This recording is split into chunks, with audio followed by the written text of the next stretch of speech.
President Ranil today addressed the 10th World Water Forum in Indonesia. In his speech, President claimed that climate change and water stress are two sides of the same issue and that the cumulative effects of climate change are the main reasons behind the water resource crisis. Highlighting the Intergovernmental Panel on Climate Change's projected climate scenarios till 2090, the President said Sri Lanka's dry zone is expected to dry out further and that the wet zone will further retain water in an unprecedented manner. He also highlighted that combating the threats to water resources posed by climate change requires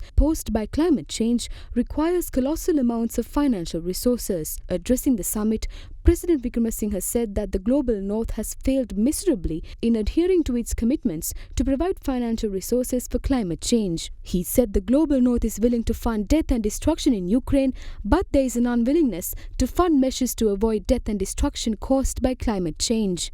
During the speech, he also highlighted the Tropical Belt Initiative presented by Sri Lanka to COP28, claiming that it is a catalytic accelerator of solutions to the ongoing triple planetary crisis. The President believes that investment in the Tropical Belt will bring about transformative changes to combat the triple planetary crisis. He said Indonesia's initiative on global blended finance will enable the global south to mobilize much-needed financial resources and proposed a 10% levy on the annual profits of global tax evasion assets deposited in tax havens. Through the levy, the annual profits currently estimated at $1.4 trillion per annum can be made available to be utilized by the blended finance projects on climate change adaptation and mitigation. Appreciating Indonesia's contribution in introducing Global Blended Finance Initiative, the President highlighted that the initiative supplements the Loss and Damage Fund. The President went on to claim that the Loss and Damage Fund and the Global Blended Finance Initiative must work in tandem. The topic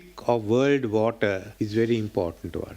And the fact that Indonesia has in fact sponsored the resolution on blended finance is also important. But that seems to be the way in which we can raise resources for what is required in our part of the world. So we appreciate it, both the World Water Forum and the opening of the Secretariat. In this background, that we have come here to participate in a summit which is of importance to Sri Lanka.